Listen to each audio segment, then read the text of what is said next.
When I'm working in a Jupyter notebook, I'm always paying attention, at least subconsciously, to how long it takes for my cells to execute. Maybe I'll start to notice this really once I run a cell, I hit Shift Enter, and it takes a little bit longer than I expect. And then I start to think, did I make a mistake? Is my code doing the most efficient thing here? Maybe I could be caching something somehow.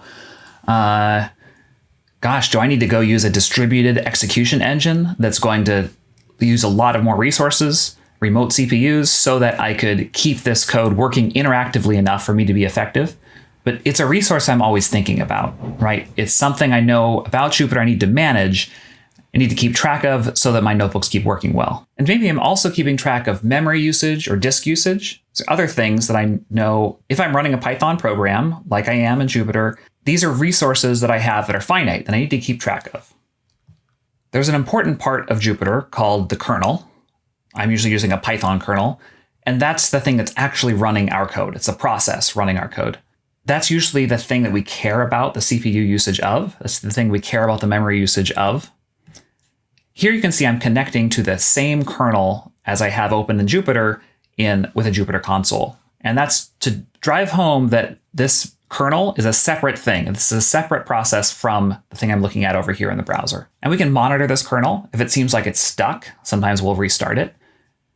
Sometimes we just have the bat notebook in a bad state and we want to clear something up. We want to reset our state, and we get to keep our notebook because that's stored in the file, but we do want to reset those global variables and all the stored Python state that we have associated with our notebook.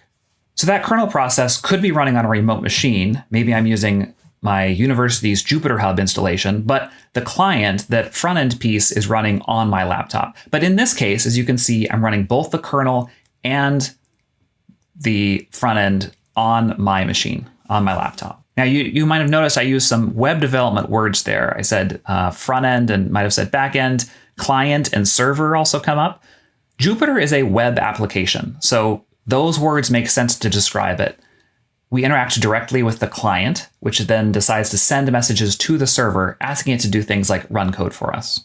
Jupyter Notebooks work by sending messages to that kernel, and you can watch these messages be received by the running Jupyter server if you start Jupyter Notebook with Jupyter Notebook --debug. And you can watch the messages in your browser using the browser developer tools. The size of the messages is going to depend on how much data is being exchanged. So if I'm just sending the command to assign something to a variable, that variable is going to live in the kernel. Even if I'm assigning what will end up being a large amount of data to the variable, I get back a small message. But once I ask for all of that data back so I can display the entire string, say, or the entire piece of output, that's when I get a much bigger message back from the kernel. Now, sometimes I want to iterate on something in Jupyter more quickly. And so I use a really neat facility of Jupyter called widgets. Now, this communication is still communication happening with the server. It's a little bit different because it's not run this piece of code and it doesn't increment the input output display number that associated when I usually run a new cell, but it's a similar thing. I'm still using the kernel to evaluate these things, and you can see similar messaging happening both directions. Now, this is getting a little behind in this particular case. We'll come back to that. But it is actually possible to write things like widgets, ways to run code, without communicating with the kernel at all. So you can see there's persistent state here, like a kernel. And if I get into a messing state, I can restart that kernel. I can reload the page. There's even a JavaScript console here in the DevTools. Does this feel kind of like IPython? So like the Python kernel, we have persistent state and we can do calculations in the browser. And we can restart it if it's misbehaving. Like the Python kernel, there are resources we can run out of here. It's not even just JavaScript, it's the whole web page, that browser environment. Hi, I'm Tom Ballinger, and today I want to talk about the other kernel in Jupyter. And what I'm calling the other kernel is the browser. And I want to talk about managing resources in there, similar to the way that we do with the Python kernel or whatever kernel you're using as your execution engine in Jupyter. I've been thinking about this because I'm a long time, IPython and later Jupyter user, but for the last year I've been working on a different notebook system, one that emphasizes the browser, quote, kernel a lot more. It's called observable, but This idea of the browser environment being one that we care a lot about in notebook environments, I think it's very cross-platform notebook issue. I've talked to customers of ours about this concept in Jupyter, in Databricks, in Mathematica, in Colab, and many of the kind of Jupyter-influenced products out there. There's this important distinction between the client, where you can do a lot of interesting things, and the server, where you're using the language that you're writing your code cells in. So if we're all going to be web developers, at least a little bit, then there are three primary resources I want us to think about managing. The first of those is CPU. So who's been on a page before, just anywhere on the web, where the page was just a little, we might call it janky, but a little bit not responsive. Maybe it was slow to react to scrolling. You click a button and it takes a little bit for it before it runs. How about one that completely hangs? It doesn't scroll at all. Maybe eventually it crashes.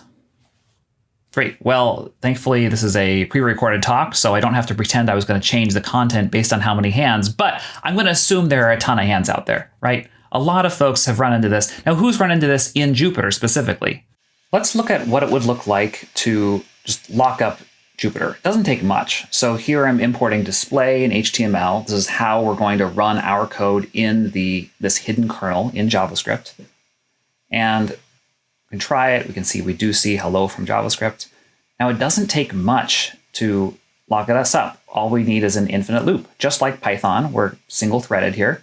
So for this page, we write a while true. This will look familiar, but it's the standard C syntax, brackets instead of colons.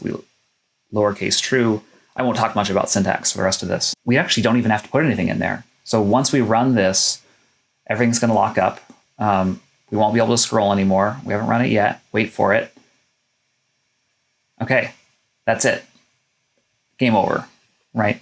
So we can't click any buttons. We can't scroll the page. At this point, what do we need to do? We need to restart the browser. Well, not the whole browser. It's nicely sandboxed. We need to reload that page. So that's the equivalent of restarting the kernel. It's reloading a page. Now we've already seen in this presentation an example of a time where potentially there could be a JavaScript performance issue. So if you recall when we had that interactive matplotlib chart where we were interactively moving a slider to change what where the arrow was pointing in the annotation. It seemed like as we were moving that slider, the rendering would get behind. We were sending a ton of messages over to the kernel. Every time we moved that slider, it was sending over another integer, and then it was supposed to rerun that code and send the matplotlib chart back. Well, was the problem JavaScript? We can find out by looking at the performance tab, and that's going to tell us how long was JavaScript running and when was JavaScript just not running. And if we see big sections of just solid JavaScript running, then we should be suspicious. And if we don't, maybe the bottleneck's somewhere else. So let's open that up. Let's hit record and then do the thing that we're interested in and then hit stop.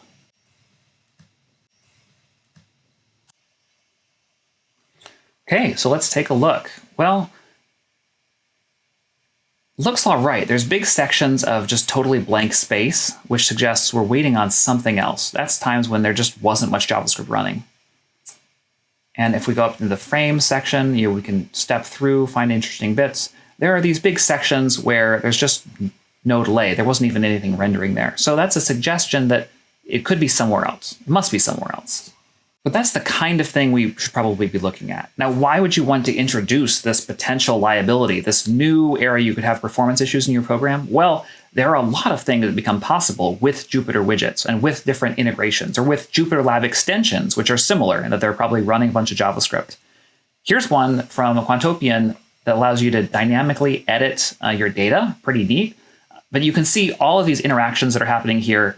That's JavaScript, right? Anything here that's moving, or if you look at the kernel and you see there's no message being sent, well, then you know it's JavaScript. Here's another JavaScript example. In this case, this is going to be code that's just not touching the kernel at all. So if we have any issues, it's got to be the JavaScript. I'm going to embed this kind of fun visualization from, again, product placement, the product that I work on here.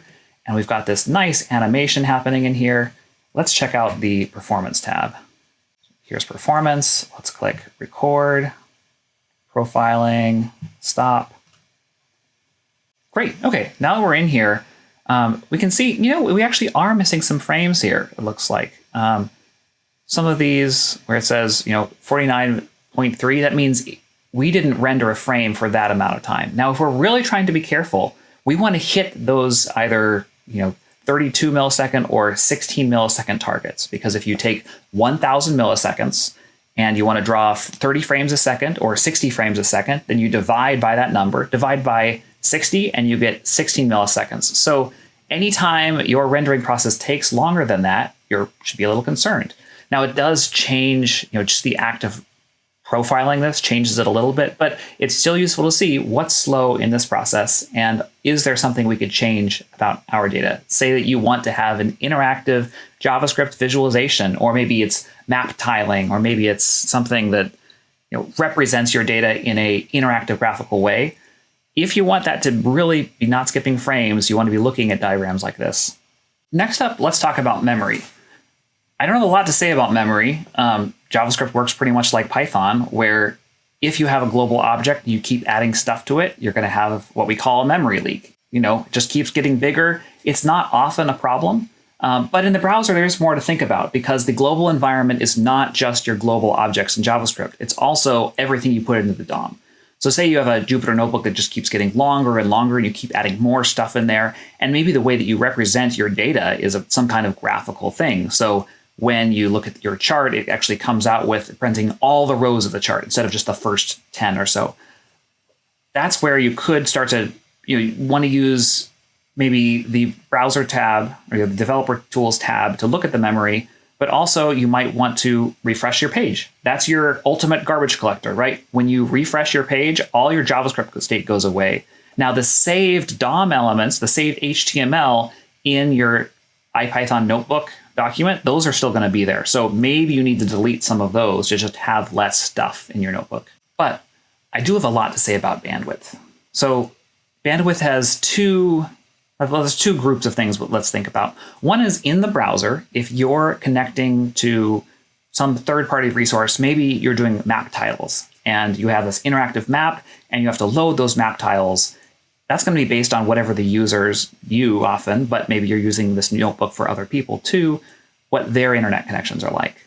That's a lot like other web applications. But the more pernicious one, the more important one that I want to talk about is communication between the client and the server. So the Jupyter web browser process and the kernel. I say it's a pernicious one because you can start by developing locally, right? I'm running my kernel right here. Inter-process communication is fast. That's the IPC, the process of getting data from the browser into the kernel. So that's sending the commands over and then coming back from the kernel back into the browser. Pretty quick too, even though sometimes you're sending a lot of data in that direction, right?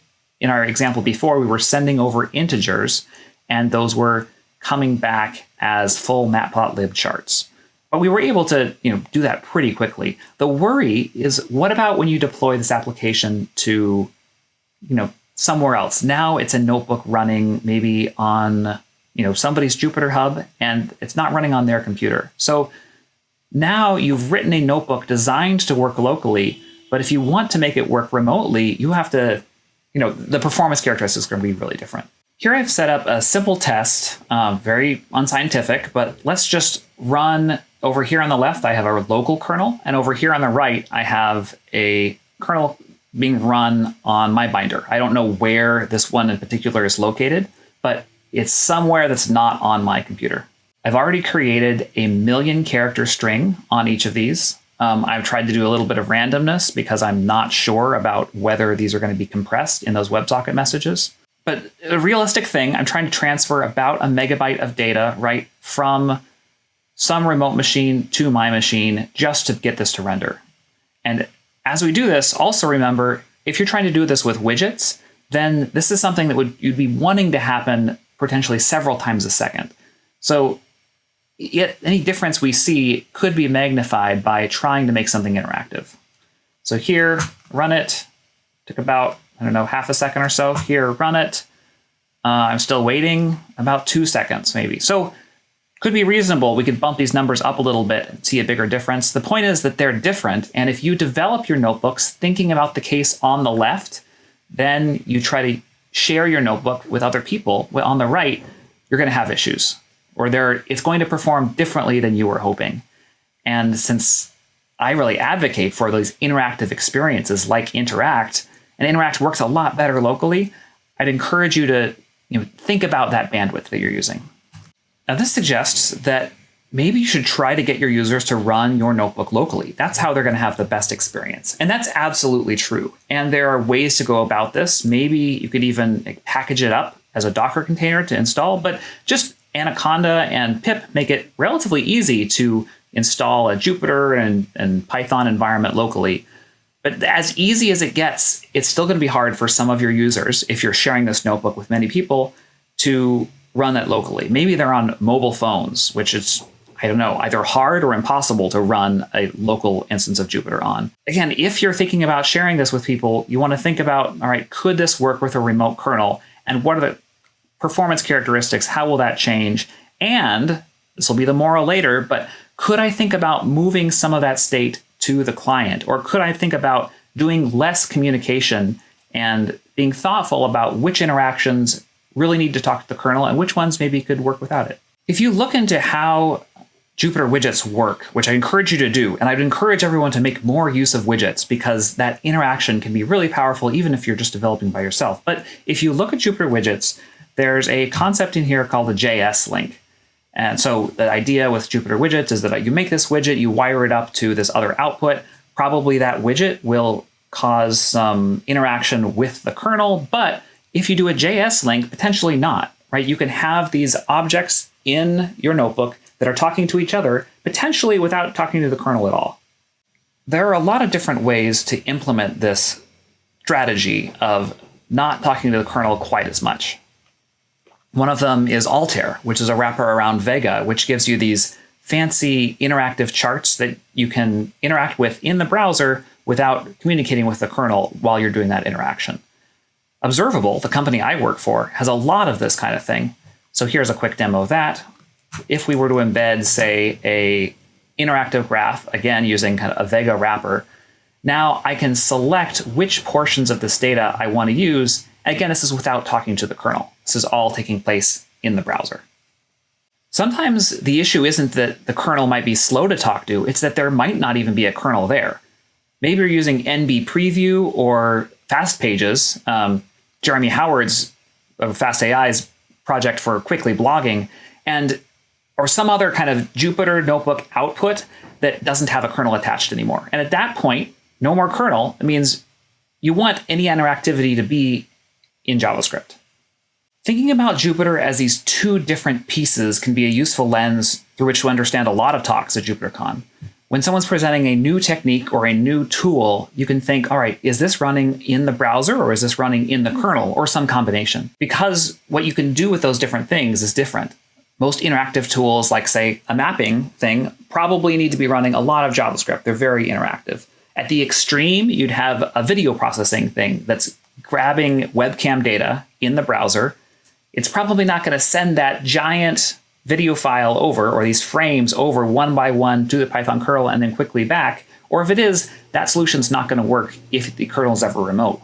So you'd need that to be happening in JavaScript. So this talk was nominally about managing browser resources. So let's take a little time for advice to notebook authors and widget and extension authors about managing browser resources. First off, there's restarting the kernel. That's just really good to know. The quote kernel, you can reload the page. It's good to think about the different pieces of state in the Jupyter system. We've got the notebook where there's saved outputs, saved inputs. We've got the kernel where we've got all the live variables of the code you've been running in your code cells. And then there's the browser where there's pretty transient state, but there is state there, and blowing away that state might be useful. But the main thing I want everyone to think about is which of your interactions in your notebook need to be instant.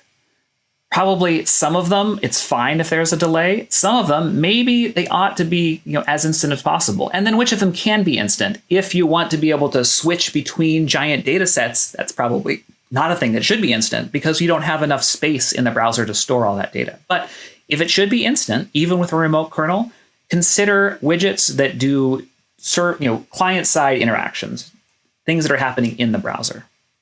Maybe here are some guidelines. Think about shipping about 10 megabytes of data to the browser, not more. And if you're going to have any interaction that happens on mouse move or drag or something that people expect to be pretty instant, then like sliding a slider, maybe that shouldn't be hitting the kernel. Or if it is hitting the kernel, maybe don't do it on, use the continuous equals false widget option so that it's not every time you move the slider, but every time you lift up your mouse from the slider that it's actually rerunning your model. And now for widget and extension authors. Think about people using your widgets and extensions potentially without a kernel, or at least with a remote kernel. Think about how your extension is going to behave if the kernel is remote. There are some animation guidelines you can think about, right? If you're trying to actually animate a bunch of different elements in the DOM, say you have 1,000 of them, you probably don't want them to be real DOM elements in there. Maybe switch to canvas. If you're trying to do over 20,000 of those, maybe move on to WebGL stuff. And this is all just for animations. If you're trying to render a static image or a static representation, you could probably do more of this. But there's a limit to how many things you can have in the browser before you're going to start skipping frames, or later than that, start annoying users. And finally, let's see, browser resources are global. So you want to think about cleaning up after yourself. And if you're staying within the IPython widgets or Jupyter widgets frameworks, you should be fine. But you do want to think about if you're adding global variables, if you're using global resources, there's no hook for, oh, this cell has been deleted from the DOM. So you need to clean those up at some point. Maybe a good time to clean them up is when your code runs again. It looks around, finds, oh, we have some leftover resources from last time. Let's delete those. So the big moral of this presentation is think about shipping more of your data to the browser, and think about the remote kernel case and the possibly the no kernel case, because that could allow you to have more of these instant interactions. It could allow you to work with the data maybe more quickly. And the voice I imagine to, responding to that is maybe the heckler in the crowd is, wait, why does this matter at all? I use Jupyter notebooks to get my work done. I'm not trying to make beautiful web applications. I'm not trying to make a reusable thing. I go productionize my code later, or another team takes care of that. And that's all totally reasonable. And I want to caveat any of the, maybe not all the advice, but all the advice about shipping more data to the browser with, look, if Jupyter is a tool for you to get your work done, then I think a lot of this doesn't apply. These are helpful debugging things to keep you on track. But if your Jupyter notebooks are being used in a wider context, if your Jupyter notebooks sometimes make it out of your computer, you're sharing these documents, someone else might be looking at them, and someone else might be trying to run them, and maybe many other people are trying to run them, that's when I want to bring that, I encourage you to bring that kind of web application, web developer framework to this, of thinking about data, just doing the whiteboard diagram of, all right, how about on interaction, when the user clicks on this dropdown, that will bring in more code from the kernel. But when they move this slider or on mouse over, when that code runs, that's happening in the browser because it can be a more instant thing.